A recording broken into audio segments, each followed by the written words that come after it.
अस्सलामुअलैकुम तमाम दोस्तों को अपने क्लास में मैं वेलकम बोलता हूं और टॉपिक है ओरिएंटेशन इन electrophilic substitution. Chapter number 9 aromatic hydrocarbons का ये एक इम्पॉर्टेंट टॉपिक है। 4 नंबर का इम्पॉर्टेंट लॉन्ग क्वेश्चन पूछा जाता है और इसमें से 2 इम्पॉर्टेंट शॉर्ट क्वेश्चंस भी बनते हैं और एमसीक्यूज इस टॉपिक में से अक्सर पेपर के अंदर देखे जाते हैं। कम से कम एक MCQ paper point of view के हवाले से बहुत इंपॉर्टेंट है। ठीक है, एक एमसीक्यू लाजमी आता होता है एंटी टेस्ट लेवल पर भी और आपके बोर्ड एग्जामिनेशन के हवाले से भी।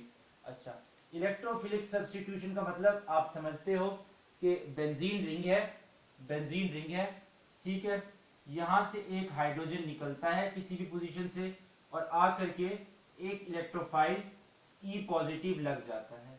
ठीक है, इसी को बोलते हैं इलेक्ट्रोफिलिक सब्स्टिट्यूशन सादा लफ्जों में। ठीक है, मैंने कोई कम्प्लेक्स करके कोई खिचड़ी नहीं पकानी इधर। ठीक है, सादा लफ्जों में इलेक्ट्रोफिलिक सब्स्टिट्यूशन यही है कि हाइड्रोजन निकले एक इलेक्ट्रोफाइल आकर के लग जाए, इसी को इलेक्ट्रोफिलिक सब्स्टिट्यूशन बोलते हैं। ठीक है, अच्छा जरा बेसिक से हम चीजें स्टार्ट करते हैं। ठीक, अच्छा, अगर हमारे पास है एक बेंजीन रिंग, अगर हमारे पास है एक बेंजीन रिंग, अगर मैं इसकी एक सब्स्टिट्यूशन करवाना चाहता हूँ, कोई एक्स ग्रुप अटैच करना चाहता हूँ, तो मुझे कितने तरह के प्रोडक्ट मिलेंगे? तो आंसर है मुझे एक तरह का ही प्रोडक्ट मिलेगा, मुझे एक तरह का ही प्रोडक्ट मिलेगा। क्यों? क्योंकि बेंजीन रिंग की जो 6 पोजीशंस हैं ये क्या है? ये इक्विवेलेंट है। ये क्या है?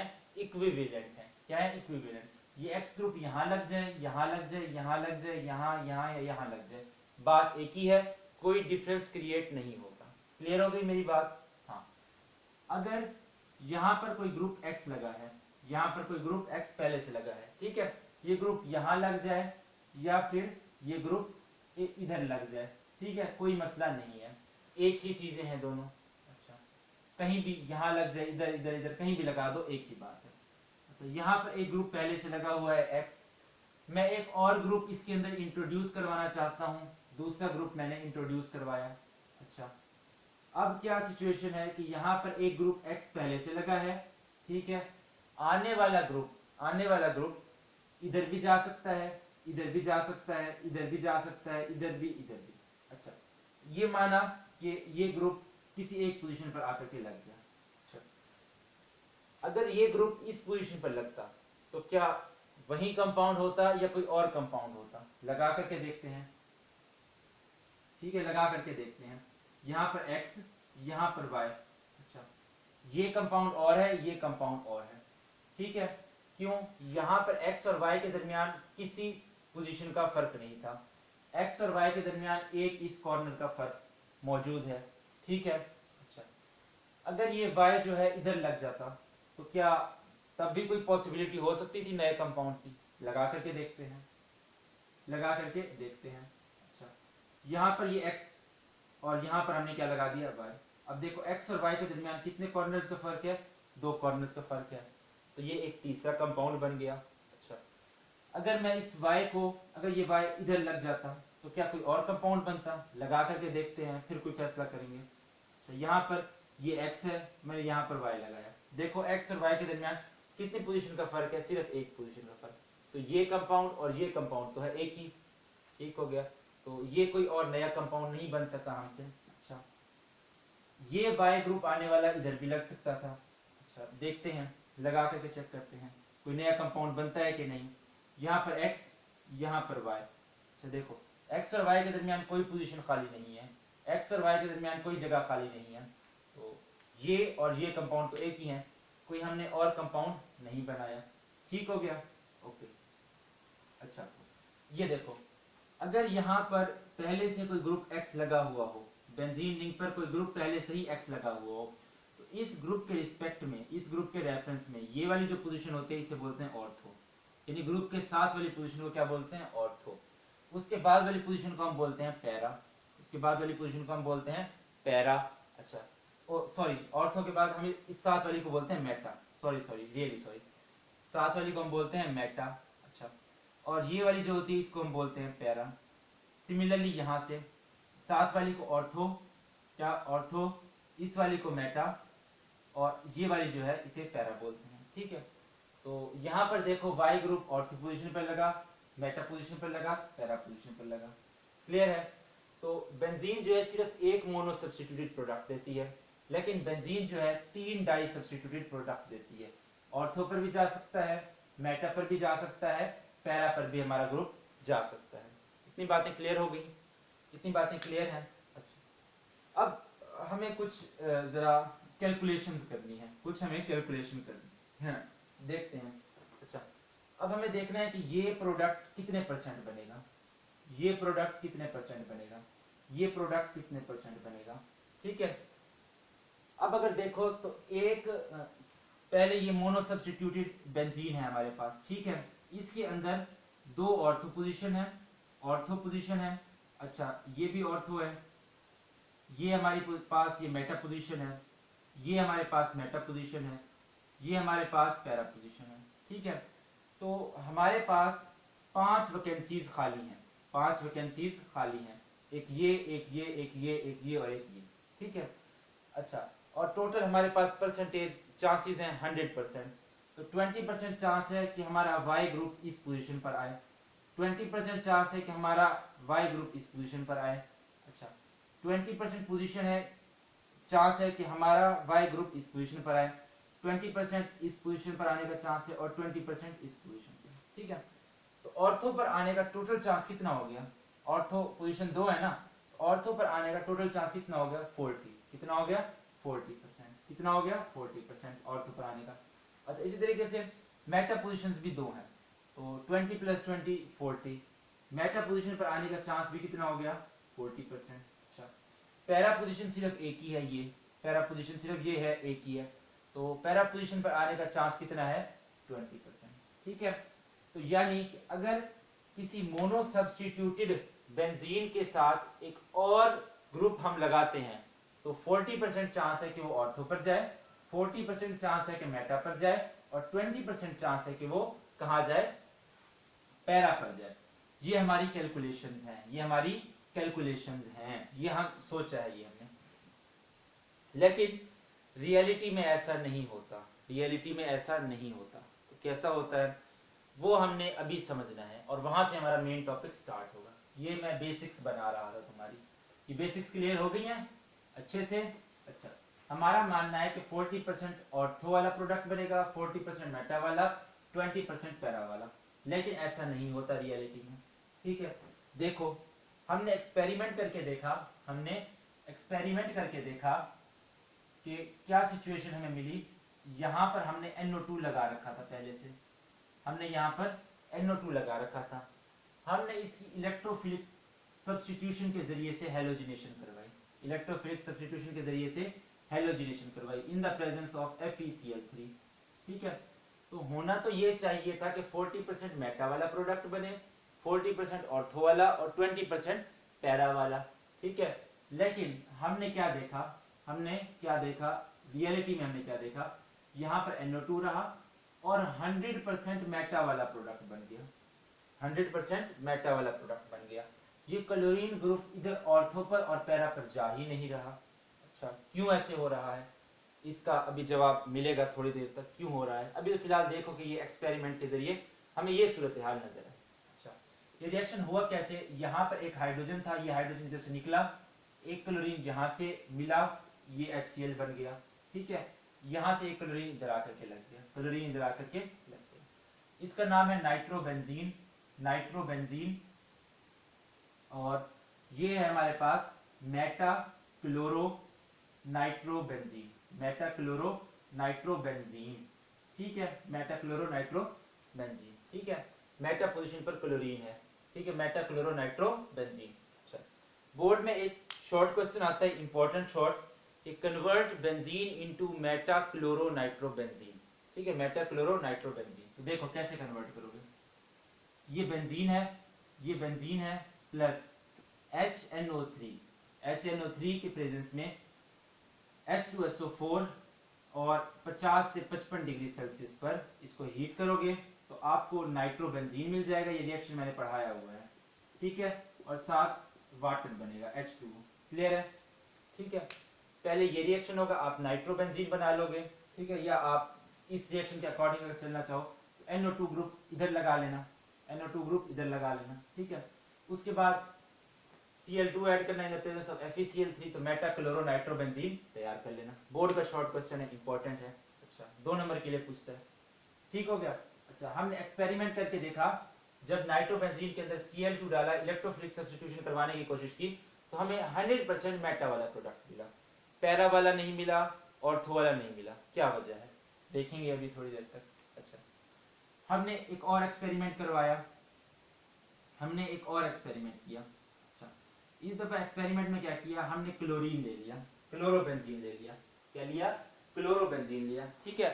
और इसकी हमने क्या करवाई, इसकी हमने नाइट्रेशन करवाई। पहले हमने नाइट्रोबेंजीन की क्लोरीनेशन करवाई थी ना, अब हम क्लोरोबेंजीन की क्या करवाएंगे, नाइट्रेशन, यानी HONO2 इसमें ऐड किया, ठीक है, HONO2 ऐड किया। अच्छा in the presence of sulphuric acid ये रिएक्शन होगा, ठीक है। सब जानते हैं कि नाइट्रेशन के लिए सल्फ्यूरिक एसिड कैटलिस्ट का होना जरूरी है। अच्छा 750 से 55 डिग्री सेल्सियस की टेम्परेचर कंडीशंस। अच्छा यहाँ से ये OH निकला, यहाँ से ये OH निकला और यहाँ से H निकला, क्या बना, H2O बना, क्या बना, H2O बना। और जा करके यहाँ पर Cl ऐसे मौजूद रहा, ठीक है। जा करके ये जो NO2 ग्रुप है यहाँ पर जुड़ गया, इधर जा करके जुड़ गया। अच्छा सिर्फ एक ये प्रोडक्ट नहीं मिली, और भी हमें प्रोडक्ट मिली। क्या प्रोडक्ट मिली देखो, इसके साथ साथ हमें ये प्रोडक्ट भी मिली, ठीक है, Cl और यहाँ पर NO2 ये प्रोडक्ट भी मिली। तो NO2 ग्रुप ऑर्थो पर भी गया, ऑर्थो पर भी गया और पैरा पर भी गया, ऑर्थो पर भी गया, पैरा पर भी गया। यहाँ पर HNO3 NO2 ग्रुप जब हमने इंट्रोड्यूस करवाया क्लोरोबेंजीन के अंदर, दिस इज क्लोरोबेंजीन, क्लोरोबेंजीन, तो ये NO2 ग्रुप ऑर्थो पर भी गया, पैरा पर भी गया, लेकिन मेटा पर नहीं गया, ठीक है। ये हमारे पास this is ortho chloro nitrobenzene, this is para chloro nitrobenzene, ठीक है। तो इसको अगर बैलेंस करना चाहो तो यहाँ पर 2 लगा देना, यहाँ पर 2 लगा देना और यहाँ पर H2O भी 2 टाइम्स ही बन जाएंगे, ठीक है। बैलेंस करना तुम जानते हो अच्छे तरीके से। तो अभी हमारा फोकस इस बात पर है कि यहाँ पर सिर्फ ये प्रोडक्ट बना और ये प्रोडक्ट बना, मेटा पर क्यों नहीं गया NO2, ये सवाल है, ठीक है।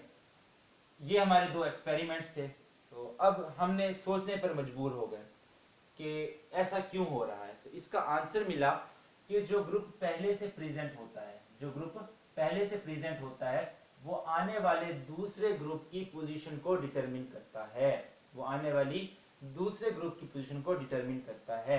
यानी यहाँ पर अगर NO2 ग्रुप प्रेजेंट है वो आने वाले Cl को हमेशा मेटा पर ही भेजेगा, ये NO2 की क्वालिटी है, ठीक है।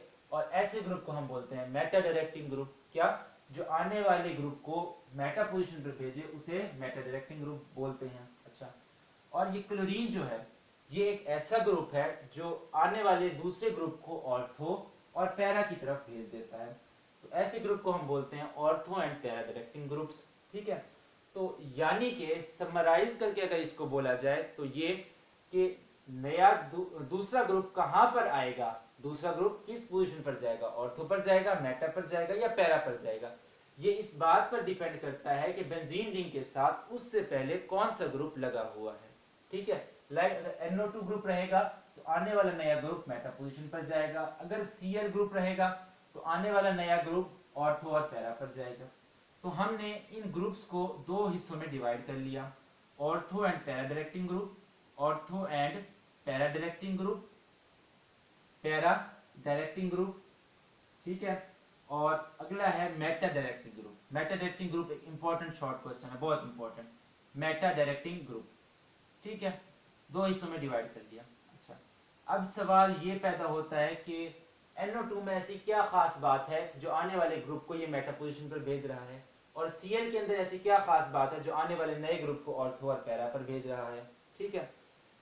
इस बात को अब समझेंगे थोड़ी देर में, ठीक है। इतनी बातें नोट डाउन कर लो रजिस्टर पर, ठीक है। और दिमाग को ज्यादा उलझाना नहीं है बिल्कुल, क्योंकि टॉपिक थोड़ा कम्प्लेक्स है और अगर दिमाग उलझ गया ना तो काम खराब हो जाएगा। इतनी बातें रिवाइज करो, बुक से रिवाइज करो, बुक खोलो, बुक में जो है जहां पर लिखा हुआ है ओरिएंटेशन ऑफ इलेक्ट्रोफिलिक सब्स्टिट्यूशन, शुरू से रीड करना स्टार्ट करो, इक्वेशंस को देखो, और जहां पर ortho and para directing group लिखा हुआ है वहां से पहले तक रीड करो एक दफा, और इक्वेशंस को लिख लो एक दफा, ठीक है, फिर उसके बाद आगे देखो, ठीक है, रीड करके फिर आगे देखना। चलो मान लिया कि तुमने रीड कर लिया है, तो अब हम आगे चल रहे हैं। देखो ortho and para directing group की डिटेल में जाते हैं कि नाइट्रो ग्रुप में ऐसी क्या बात है कि वो आने वाले ग्रुप को मेटा पोजीशन पर भेज रहा है, और क्लोरो ग्रुप के अंदर ऐसी क्या खास बात है कि आने वाले ग्रुप को ऑर्थो एंड पैरा पर भेज रहा है। तो डिटेल जानते हैं। हेडिंग देता हूं मैं ortho and para directing group की, ortho and para directing group की, ortho and para directing group, ठीक है, ortho and para directing groups की। अच्छा जी देखिए जरा, ये जो ortho and para directing groups है ना, अच्छा इलेक्ट्रोफाइल जो है, इलेक्ट्रोफाइल क्या होता है, इलेक्ट्रॉन का लवर होता है। इलेक्ट्रोफाइल क्या होता है, इलेक्ट्रॉन का लवर होता है, ठीक है। वो वहीं जाएगा जहां पर उसको इलेक्ट्रॉन्स ज्यादा नजर आएंगे, वो वहीं जाएगा जहां पर उसको इलेक्ट्रॉन ज्यादा नजर आएंगे। अगर इलेक्ट्रॉन्स उसे ऑर्थो पोजीशन पर ज्यादा नजर आए तो वो कहां जाएगा, ऑर्थो पोजीशन पर जाएगा। अगर उसे इलेक्ट्रॉन मेटा पोजीशन पर ज्यादा नजर आए तो वो कहां जाएगा, मेटा पोजीशन पर जाएगा। अच्छा, तो आने वाले इलेक्ट्रोफाइल को इलेक्ट्रॉन ज्यादा पैरा पोजीशन पर नजर आए तो वो कहां जाएगा, पैरा पोजीशन पर जाएगा, ठीक है। तो अब ये जो ortho and para directing group हैं लाइक क्लोरीन, ठीक है, वो क्या होते हैं, इलेक्ट्रॉन डोनेटिंग ग्रुप्स होते हैं। क्या होते हैं, इलेक्ट्रॉन डोनेटिंग ग्रुप्स होते हैं। ये ग्रुप क्या करते हैं, ऑर्थो और पैरा पोजीशन पर इलेक्ट्रॉन डेंसिटी को इंक्रीज करते हैं, ठीक है। I again repeat, ortho and para directing group like chlorine, ठीक है। क्लोरीन में देखा कि ऑर्थो और पैरा पर NO2 जा रहा था, तो ortho and para directing groups क्या करते हैं, ऑर्थो और पैरा पोजीशन पर इलेक्ट्रॉन डेंसिटी को इंक्रीज करते हैं, ठीक है। इलेक्ट्रॉन डोनेटिंग ग्रुप्स होते हैं सिर्फ और सिर्फ ऑर्थो और पैरा पोजीशन पर। मेटा पोजीशन पर इनका कोई इफेक्ट नहीं होता, इनका कोई लेना देना नहीं होता मेटा पोजीशन पर।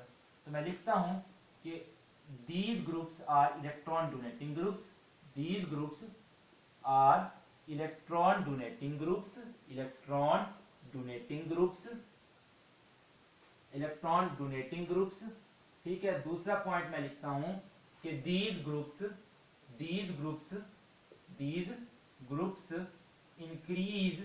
increase electron density at ortho and para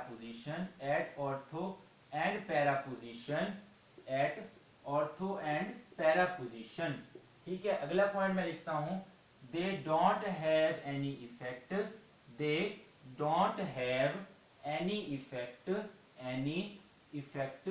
on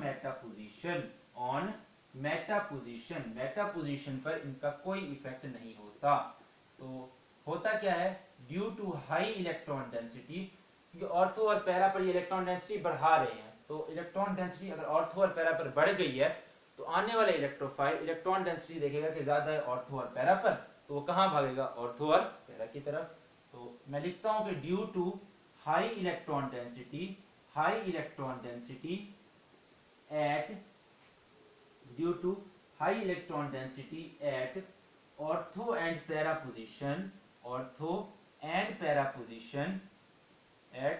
and para position comma लगाकर लिखता हूं the incoming electrophile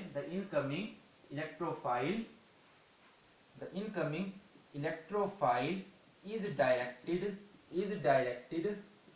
directed towards ortho and para position, ठीक है। ये ग्रुप क्या करते हैं, इलेक्ट्रॉन डोनेटिंग ग्रुप्स होते हैं, ऑर्थो और पैरा पोजीशन पर इलेक्ट्रॉन डेंसिटी को ये इंक्रीज कर देते हैं।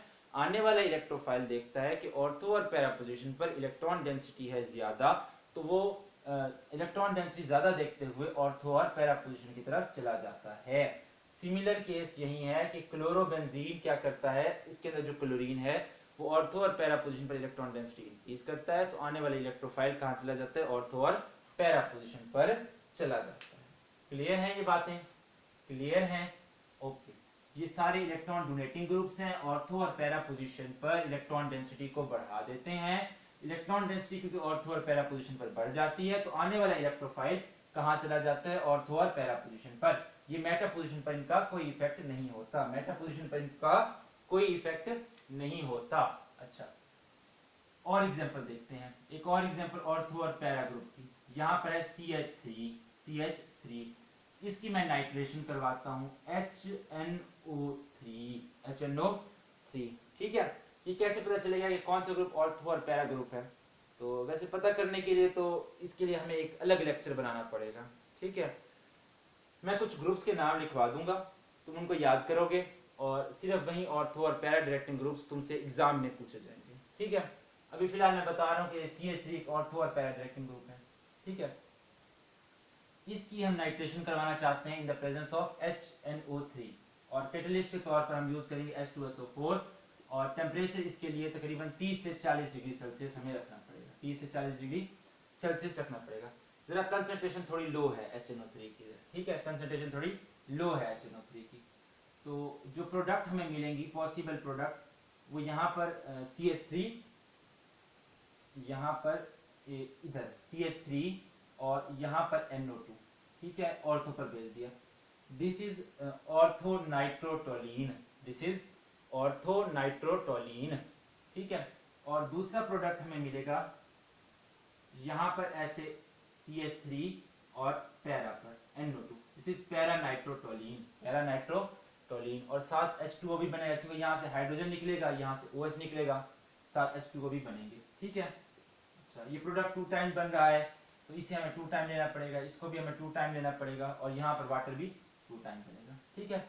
मैं जरा वाटर को इधर ऊपर करके लिख देता हूँ कहीं पर, क्योंकि नीचे जगह मैंने बचानी है, प्लस 2H2O, ठीक है। बैलेंसिंग बुक में देखना, अगर कोई गलती हो ना बुक में तो ठीक करना बुक में, ठीक है। अच्छा, और अगर मैं इस HNO3 की कंसंट्रेशन बढ़ाना चाहूँ, HNO3 की कंसंट्रेशन बढ़ाना चाहूँ, ठीक है, अगर इस HNO3 की कंसंट्रेशन मैं बिलफर्ज डबल कर देता हूँ, क्या कर देता हूँ, डबल कर देता हूँ, HNO3 कितनी कंसंट्रेशन कर देता हूँ, डबल कर देता हूँ, 4 टाइम्स कर देता हूँ। अच्छा, सेम अगेन H2SO4 की प्रेजेंस में। अच्छा, रिएक्शन ये तकरीबन 60 से 70 डिग्री सेल्सियस पर होगा। कितने टेम्परेचर पर होगा, 60 से 70 डिग्री सेल्सियस पर ये टेम्परेचर होगा, रिएक्शन होगा। अच्छा, रिएक्शन के प्रोडक्ट्स हमें क्या मिलेंगे देखना जरा। रिएक्शन के नतीजे में हमें मिलेगा CH3, NO2 इधर ऑर्थो पर भी आएगा, NO2 इधर पैरा पर भी आएगा, NO2 इधर ऐसे ऑर्थो पर भी आएगा, इधर ऐसे पैरा पर भी आएगा, प्लस प्लस, ठीक है। सिमिलरली यहाँ पर CH3 ऐसे आएगा। अच्छा, इस वाले ऑर्थो पोजीशन पर भी CH3 आएगा, इस वाले ऑर्थो पोजीशन पर भी CH3 कहता हूँ NO2 आएगा। इसको जरा यार मैंने इधर छोटा करके बना देता हूँ ताकि हमारे प्रोडक्ट इधर पूरे आ जाएं। इधर देखो, एक प्रोडक्ट हमें ये मिलेगा, यहाँ पर CH3 ऑर्थो पर भी आया और पैरा पर भी आया। अच्छा, और प्रोडक्ट हमें क्या मिलेगा कि यहाँ पर CH3, यहाँ पर NO2 इस वाले ऑर्थो पर आया और यहाँ पर NO2। अच्छा, ये दोनों कंपाउंड हैं एक ही, ये जो दोनों हमने बनाए हैं ये हैं एक ही। अच्छा, लेकिन ना सिर्फ हमने जरा फॉर्मेलिटी के लिए इनको जरा अलग अलग बना दिया है, इनको अलग अलग करके बना दिया है, ठीक है। यहाँ पर भी आ सकता है, यहाँ पर भी आ सकता है ऑर्थो पैरा। और अच्छा, ये पॉसिबिलिटी भी है, ये दोनों कंपाउंड्स तो एक ही है ना। अच्छा, ये पॉसिबिलिटी भी है कि ये जो NO2 है, NO2 यहाँ पर CH3 रहे, एक मिनट,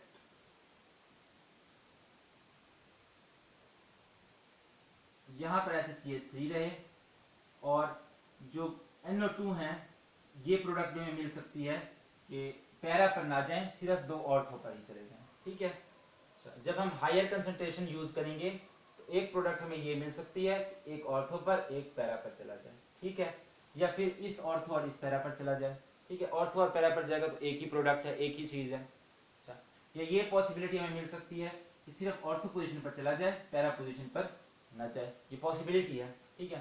साथ में क्या मिलेगा, H2O, क्या मिलेगा, H2O, ये प्रोडक्ट भी बनेगी, ये प्रोडक्ट भी बनेगी। अच्छा, तो यहाँ पर हमने 4 HNO3 का इस्तेमाल किया और यहाँ पर ये प्रोडक्ट क्या बन रहे हैं, 2 बन रहे हैं ना, तो इसको हमें 2 टाइम्स देना पड़ेगा।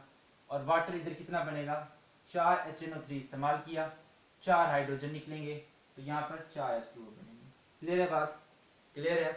अगर मैं इस HNO3 कंसंट्रेशन को फर्दर मजीद इंक्रीज कर दूं, ठीक है, मजीद इंक्रीज कर दूं, इंक्रीज करके 6 कर दूं, ठीक है, क्या कर दूं, 6 कर दूं। खैर 6 करने की मुझे ज़रूरत नहीं है फिलहाल। अच्छा, फॉर एग्जांपल मैं इसको हाई कंसंट्रेशन में आपको बता रहा हूँ कि मैं हाई कंसंट्रेशन ले रहा हूँ, ठीक है, हाई कंसंट्रेशन ले रहा हूँ, बहुत हाई कर दी है कंसंट्रेशन मैंने। अच्छा, H2SO4 in the presence of 100 degree Celsius, ठीक है, 100 डिग्री सेल्सियस पर ये मैं रिएक्शन चलाऊँ तो मुझे क्या होगा, high concentration of HNO3 use करने पर क्या प्रोडक्ट मिलेगी, NO2 NO2 और यहाँ पर NO2 NO प्लस H2O। कितने H2O मिलेंगे मुझे, यहाँ 3 NO2 आए हैं तो 3 और साथ H2O भी मुझे 3 मिलेंगे, ठीक है। तो यहाँ देखो हाई कंसंट्रेशन इस्तेमाल करने का मतलब यहाँ पर पहले 2 के लिए 2 HNO3 इस्तेमाल किए थे, यानी 1 टॉलिन के लिए 1 HNO3 था, यहाँ 1 टॉलिन के लिए 2 HNO3 थे, यहाँ 1 टॉलिन के लिए 3 HNO3 हैं। तो जब हाई कंसंट्रेशन HNO3 की यूज करोगे तो टेम्परेचर भी हाई लगेगा और प्रोडक्ट हमें ये मिलेगी, ठीक है, प्रोडक्ट हमें ये मिलेगी, ठीक है। इस प्रोडक्ट का तुम IUPAC नेम लिख सकते हो, ठीक है, IUPAC नेम लिख सकते हो। This is 1, this is 2 position, this is 3, this is 4, this is 5 और ये वाली 6। तो यहाँ पर क्या है, 246 ट्राई नाइट्रोटोलीन, 246 ट्राई नाइट्रोटोलीन, ठीक है, ये कंपाउंड का नेम है, ठीक है। अच्छा जी, ये बातें क्लियर हो गई, इतनी बातें क्लियर हैं, अच्छे से क्लियर हैं कि देखो HNO3 अगर कम कंसंट्रेशन यूज करेंगे तो सिर्फ एक एक हमें मिलेगा, यानी या तो ऑर्थो पर जाएगा या मेटा पर जाएगा, तो ये दोनों प्रोडक्ट हमें मिलेंगी। तो थोड़ी कंसंट्रेशन बढ़ाएंगे तो ये प्रोडक्ट मिल सकती है कि ऑर्थो पर हो और पैरा पर हो, ये प्रोडक्ट भी मिल सकती है कि सिर्फ ऑर्थो पर हो पैरा पर जाए ही ना, ठीक है, पॉसिबिलिटी है, ये प्रोडक्ट भी मिलेगी, ये प्रोडक्ट भी मिलेगी। और अगर हम बहुत ही कंसंट्रेशन बढ़ा दें तो क्या होगा, ऑर्थो पर भी जाएगा पैरा पर भी जाएगा, कट्ठा सब पे कट्ठा चला जाएगा, ठीक है। तो इसका नाम है 246 ट्राइनाइट्रोटोलीन। इनकी लेबलिंग लाजमी करिए, toluene toluene toluene, nitric acid nitric acid nitric acid. इसका नाम भी लिखना ortho ortho nitrotoluene, this is para nitrotoluene. इनके आईयूपैक नेम भी लिखना, इसका आईयूपैक नेम मैंने बता दिया, ठीक है, क्लियर है, क्लियर है बात। अच्छा, ortho directing, ortho and para directing groups हमारी कोर्स में जितने शामिल हैं वो मैं आपको बता देता हूँ कि कौन कौन से हमारे कोर्स में शामिल हैं, देखना जरा। अच्छा, ये जरा देखना इसको, हमारे पास जो ortho and para directing groups हैं उनमें हमारे पास हमने एक Cl खुद पढ़ा है, ठीक है, Cl सबसे पहले मैंने बताया था। तो इसी तरीके से Br ये भी ortho and para directing group है, आयोडीन ये भी ortho and para directing group है। ये जो हेलोजेंस हैं वो ortho and para directing group होते हैं, ठीक है। इसी तरीके से CH3 एक ortho and para directing group है। इसी तरीके से OCH3 यानी OCH3, ठीक है। अगर ये CH3 एक अल्काइल ग्रुप है ना तो इसकी जगह अगर मैं जनरल लिख दूं ये R अल्काइल ग्रुप, ठीक है, और ये OCH3 क्या एल्कोक्सी ग्रुप है ना, इसकी जगह पर मैं ये ऐसे सिंगल बॉन्ड OR लिख दूं तो ये क्या है, ortho and para directing group है। इसी तरीके से आपका अल्कोहल ये भी ortho and para directing group है, क्लियर है। अच्छा, इसी तरीके से आपका जो है क्या कहते हैं NH2 ग्रुप, ये भी आपका ortho and para directing group है। इसी तरीके से SH ग्रुप थायोल या मेरिकाप्टो ये भी आपका ortho and para directing group है। इसी तरीके से NHR ये आपका बन जाएगा सेकेंडरी अमीन, क्या बन जाएगा, सेकेंडरी अमीन, ठीक है, ये भी आपका ortho and para directing group है। इसी तरीके से NR2 टर्शरी अमीन ये भी आपका ortho and para directing group है। कितने हो गए, 1 2 3 4 5 6 7 8 9 10 और एक अदा और भी होता है, लाइक मेरे ख्याल से शायद एक अदा कौन सा मिसिंग है, क्लोरीन है, ब्रोमीन हमने इस्तेमाल कर लिया, हमने iodine amine secondary amine tertiary amine लगा दिया, alcohol thiol mercapto alkoxy alkyl group हमने लगा दिया, और हाँ एक ग्रुप जो हमने छोड़ दिया ईस्टर ग्रुप, ठीक है, OCOR, ठीक है, ईस्टर ग्रुप। तो ईस्टर ग्रुप भी हमारे पास ortho and para directing group है। तो ये total 11 ortho and para directing group हैं। तो इसमें से कुछ के नाम मेन टॉपिक में लिखे हुए हैं और बाकियों के नाम जो हैं आपकी समरी, जो चैप्टर के एंड में समरी दी गई होती है ना, वहां पर लिखे गए हैं। वहां से भी मैंने देख करके, यानी वहां से ही देखे हैं, जाहिर सी बात है, वहां से भी देख करके यहाँ पर लिख दिया। तो ये total ortho and para directing group 11 हैं। ठीक है, आप इनको अच्छे से याद करना है। ठीक है, इनमें से अगर कोई भी पहले ग्रुप लगा हुआ हो तो जो नया ग्रुप है उसे ऑर्थो एंड पैरा पर देखना है। ठीक है, और पॉसिबिलिटीज डिफरेंट डिफरेंट हो सकती हैं कंसंट्रेशन की बेसिस पर। ठीक है, क्लियर है बातें? क्लियर हैं? जबरदस्त। अच्छा जी, उसके बाद अगला हमारा टारगेट है मेटा डायरेक्टिंग ग्रुप्स का। क्या टारगेट है हमारा? मेटा डायरेक्टिंग ग्रुप्स का। मेटा डायरेक्टिंग ग्रुप्स का देखो जरा, अब हम डिस्कस करते हैं मेटा डायरेक्टिंग ग्रुप्स। अच्छा, जिस ये तकरीबन मैक्सिमम उलट ही है। ठीक है, मैक्सिमम, कंप्लीटली उलट नहीं है, मैक्सिमम उलट ही है। जो मेटा डायरेक्टिंग ग्रुप्स होते हैं वो इलेक्ट्रॉन विथड्रॉइंग ग्रुप होते हैं। Electrons withdrawing, ortho and para कैसे थे? Electron donating. ये क्या है? Electron withdrawing, electron withdrawing groups. ठीक है, यानी इलेक्ट्रॉन खींच लेते हैं, electron withdrawing groups.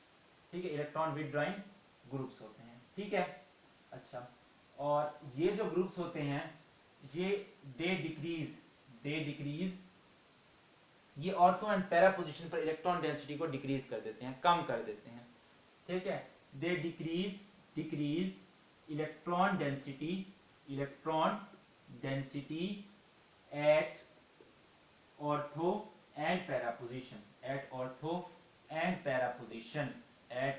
Para position. ठीक है, मेटा पोजीशन पर इनका कोई इफेक्ट नहीं होता, मेटा पोजीशन पर इनका भी कोई इफेक्ट नहीं होता। They do not have any effect, they do not have any effect on Meta position. Meta position पर इनका कोई इफेक्ट नहीं होता, मेटा पोजीशन पर इनका कोई इफेक्ट नहीं होता। इलेक्ट्रॉन विथड्रॉइंग होते हैं, ऑर्थो एंड पैरा पोजीशन पर इलेक्ट्रॉन डेंसिटी को डिक्रीज करते हैं, मेटा पोजीशन पर इनका कोई इफेक्ट नहीं होता। अच्छा, ऑर्थो एंड पैरा पोजीशन से इलेक्ट्रॉन डेंसिटी को डिक्रीज कर देते हैं, लेकिन मेटा पोजीशन पर इनका कोई इफेक्ट नहीं होता, और मेटा पोजीशन पर इलेक्ट्रॉन डेंसिटी इनकी प्रेजेंस में हाई रहती है।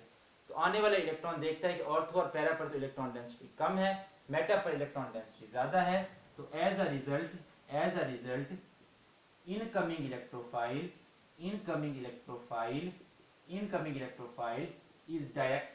is directed towards meta position due to high electron density at meta, due to high electron density क्योंकि मेटा पर इलेक्ट्रॉन डेंसिटी हाई होगी, वहां से तो ये इलेक्ट्रॉन डेंसिटी खींच नहीं सकते, तो आने वाला इलेक्ट्रॉन मेटा पर चला जाता है, ऑर्थो और पैरा को छोड़ देता है। ठीक है, अच्छा जी, क्लियर हो गया? ये इंपॉर्टेंट है, ये 4 पॉइंट जो है शॉर्ट में लिखोगे तो आपको 2 नंबर मिल जाएंगे, इसके साथ एग्जांपल भी दोगे तब 2 नंबर मिलेंगे। अच्छा, एग्जांपल देखते हैं, ठीक है, और एग्जांपल देखें। अच्छा जी, एग्जांपल देखें, यहाँ पर हमारे पास है NO2 ग्रुप। NO2 ग्रुप पहले से ही लगा हुआ है, मेटा डायरेक्टिंग ग्रुप है। ठीक है, अभी हम इससे पहले भी इसका दीदार कर चुके हैं थोड़ा सा। अच्छा, मैं इसकी नाइट्रेशन करवाता हूँ, इसके अंदर HNO3 ऐड करता हूँ in the presence of H2SO4 तकरीबन 95 डिग्री सेल्सियस पर ये नाइट्रेशन इसकी होगी। ठीक है, तो क्या होगा? अगला NO2 ग्रुप मेटा पोजीशन पर आएगा, ठीक है, NO2 ग्रुप इधर आ गया, यहाँ पर आ गया NO2 ग्रुप। ठीक है, अच्छा, क्या मैं HNO3 की कंसंट्रेशन बढ़ा करके यहाँ पर भी NO2 ग्रुप ला सकता हूँ, जिस तरह मैंने टोलिन के केस में किया था, कंसंट्रेशन बढ़ाता जाऊँ, NO2 ग्रुप के नंबर इंक्रीज करते जाएंगे? तो आंसर नहीं, यहाँ पर मैं नहीं कर सकता ऐसा। क्यों? देखो, बेंजीन इलेक्ट्रोफिलिक सब्स्टिट्यूशन क्यों देता है?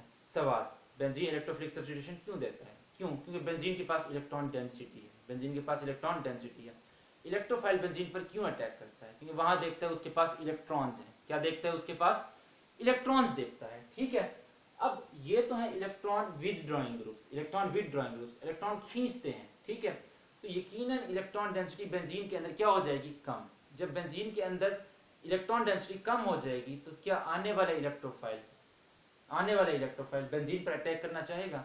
नहीं करना चाहेगा। ठीक है, नहीं करना चाहेगा। ठीक है, पहले जब यहाँ पर सिंगल NO2 लगा हुआ था तो क्या था? इलेक्ट्रॉन खींचने वाला सिर्फ एक ग्रुप था। अब क्या है? इलेक्ट्रॉन खींचने वाले 2-2 ग्रुप लगे हुए हैं।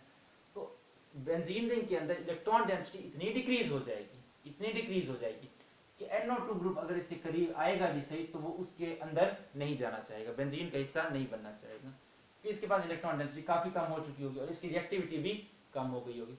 जबकि ऑर्थो और पैरा डायरेक्टिंग ग्रुप्स जो है ना वो रिएक्टिविटी को बढ़ा देते हैं, मेटा डायरेक्टिंग ग्रुप्स क्या है, रिएक्टिविटी को कम कर देते हैं क्योंकि इलेक्ट्रॉन डेंसिटी को खींच लेते हैं। ठीक है, और इलेक्ट्रोफाइल इनके पास फिर आना नहीं चाहता। अगला बात क्लियर है।